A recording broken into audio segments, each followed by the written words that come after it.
Om Shanti. Welcome to आपके अपने channel meditation lab, जिसे आप परमात्मा शिव सुप्रीम फादर की ज्ञान मुरलियों से जुड़े हुए ज्ञान के खजानों, आत्मा की उन्नति और खुशी के खजानों की वीडियोस प्राप्त करने के लिए शेयर सब्सक्राइब कर सकते हैं। अभी अव्यक्त मुरली सीरीज़ चल रही है, जिसमें 1972 की मुरलीज़ हम स्टडी कर रहे हैं। कल जो मुरली थी हमने स्टडी करी थी 3 मई, तो उसी का ये पार्ट 2 है। देखिए बाबा क्या कहते हैं। शिव भगवान आज कि अभी यह नहीं समझना कि बाप रहम दिल है, इसलिए जो कुछ भी हो गया तो बाप रहम कर देगा। नहीं, अभी तो एक भूल का 1000 गुना दंड का हिसाब किताब चुकतू करना पड़ेगा।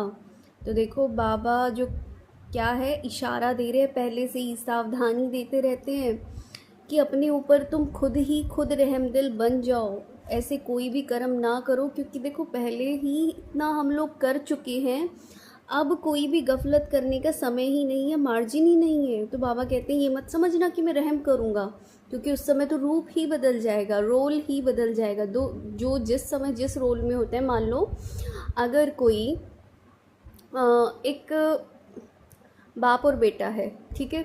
अगर बेटा कुछ गलती करता है तो एक बार को हो सकता है बाप उसको थोड़ा बहुत माफ़ी दे दे, लेकिन वही बाप एक जज के रूप में बैठा है और उसका बेटा कटघरे के अंदर है, तो क्या वो बाप है उस रूप में? नहीं, वो एक जज है, और एक जज का काम क्या होता है? न्याय करना। तो उस समय वो इसके ऊपर रहम नहीं कर सकता, वो चाहे भी तो भी नहीं कर सकता। तो ये मत समझना कि बाप चाहते नहीं हैं, वो भी रहम दिल हैं, चाहते हैं मेरा हर बच्चा पास हो जाए, किसी को सज़ा ना भोगना पड़े, लेकिन कर्म ही ऐसे होंगे तो वो चाहते हुए भी माफ़ी नहीं दे सकेगा, क्योंकि रोल बदल गया है। ठीक है जी।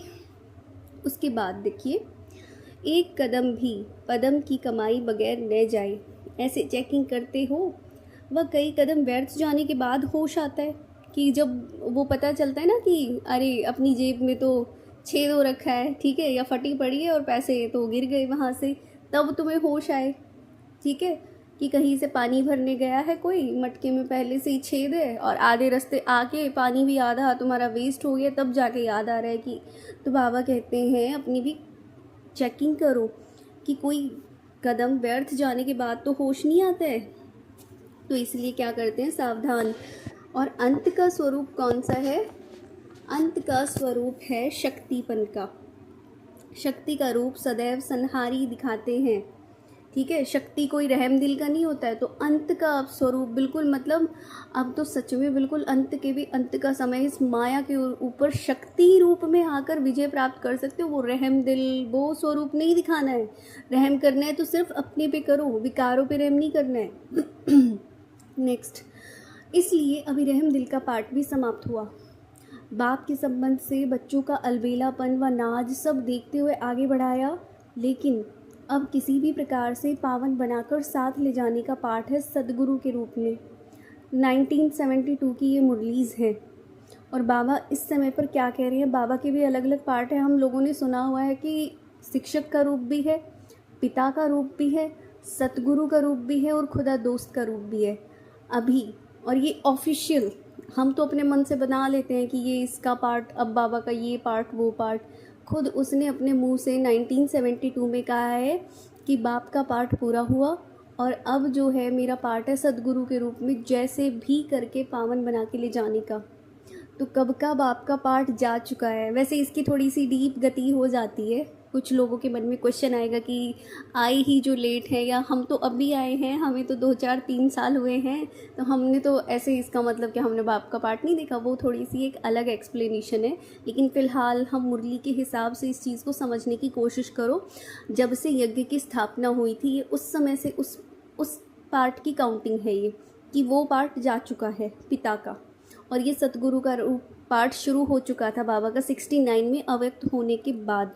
तो बाबा कहते हैं बाप तो बच्चों के नाज अलबेलेपन देख के फिर भी प्यार से समझाते चलाते हैं, लेकिन सतगुरु नहीं, उनका ये रूप नहीं होता।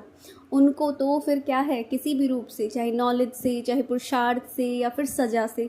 देखा है टीचर क्या करता है, प्यार से भी समझाएगा, थोड़ा स्ट्रिक्ट होके भी बोलेगा, थोड़ा उससे ज़्यादा मेहनत का काम कि इसको 5 बार लिख के लेके आना ये होमवर्क, ठीक है, इसको 10 बार लिख के लेके आना, ऐसे मिला होगा सबको। और लास्ट में नहीं मानते तो फिर क्या करते हैं, सज़ा भी देते हैं, खाओ डंडे, नहीं मान रहे हो। तो ये वाला पार्ट तो बाबा का 1972, ठीक है। इसलिए अब समय और बाप के रूप को जानो, ऐसे न हो कि बाप के इस अंतिम स्वरूप को न जानते हुए अपने बचपन के अलबेलेपन में आकर अपने ही आप को धोखा दे बैठो। हम लोग किसको धोखा देंगे अगर नहीं पहचानेंगे समय की समीपता को, नाजुकता को, तो अपने आप ही को धोखा देंगे ना। तो बाबा ने क्या कहा नेक्स्ट, शिव भगवानुवाच, नज़र से असुर संहार करने वाले अर्थात 1 सेकंड में आसुरी संस्कारों को भस्म करने वाले ऐसे बने हो, और अगर नहीं बने हो तो बन जाओ, बन जाओ, क्योंकि अब तो वैसे भी समय नहीं है। तो यही बाबा कहना चाहते हैं। अभी ये ध्यान रखना कि सूक्ष्म सजाओं के साथ साथ स्थूल सजाएं भी होती हैं। ऐसे नहीं सोचना कि हाँ अच्छा सज़ा मिलेगी, ठीक है, वो तो 1 सेकंड में, जो बाबा बोल लेते हैं ये 1 सेकंड की डेफिनेशन ना बहुत अलग, मतलब बहुत शायद हल्के में ले रखी है और बहुत अलग रूप में समझ रखी है। कभी इस पर चर्चा करेंगे। सूक्ष्म सजाओं के साथ, हाँ, तो ये नहीं समझना कि सूक्ष्म सजा तो अंदर भोग के ख़त्म करेंगे, नहीं। सूक्ष्म सजाएं सूक्ष्म में मिलती रहती हैं और दिन प्रतिदिन ज़्यादा मिलती जाएंगी। अगर ईश्वरीय मर्यादा के प्रमाण कोई भी अमर्यादा का कर्तव्य करते हैं या फिर उल्लंघन करते हैं तो उसको स्थूल सजाएं भी भोगनी पड़ती हैं। सब चीज़ों से वंचित होना पड़ेगा उसको, अपने दैवी परिवार के स्नेह से, संबंधों का सुख मिलना बंद उस आत्मा को, ठीक है, और ये बहुत सारी चीज़ें हैं, उनसे वंचित होना पड़ेगा। तो बहुत सोच समझ के करना है जो भी करना है। तो बाबा ने क्या ही बताया था कल भी कि तुम तो लॉ मेकर हो, लॉ ब्रेक थोड़ी ना कर सकते हो। इसलिए अब अपने को लॉ मेकर समझकर हर कदम लॉफुल उठाओ, अर्थात श्रीमत प्रमाण उठाओ, उसमें मन मत मिक्स नहीं करो। बाबा बोलते हैं कि कहाँ परखने में भी अंतर होने से अपने को नुकसान कर देते हैं। इसलिए कहाँ भी अगर स्वयं नहीं परख सकते हो तो जो श्रेष्ठ आत्माएं, निमित्त आत्माएं, उनका सहयोग लो। भाई भल मान लिया तुम्हारी बुद्धि नहीं चलती है, इतनी तो चलती है कि किसी और से सलाह ले लो। सबको पता होता है ना अपना कि मेरे अंदर कितना दिमाग है। अगर खुद का नहीं चल रहा तो कभी भी इस चीज़ में शर्माना मत कि जो अपने से बड़े हैं, अपने श्रेष्ठ हैं, उनसे आप सहयोग ले लो, वेरीफाई करा लो कि ये श्रीमत है या मनमत है, तो वो आपको थोड़ा सा ईजी हो जाएगा, एक्सप्लेन कर देंगे। ठीक है जी, ये है आज की मुरली। जो भी चैनल पे नए आए हैं चैनल को लाइक और सब्सक्राइब कर सकते हैं। बाकी जैसे प्यार बांटने से बढ़ता है तो ज्ञान भी बांटने से ही बढ़ता है, इसको शेयर कीजिए और मिलते हैं हम लोग कल नेक्स्ट मुरली में। तब तक thank you so much. Om Shanti.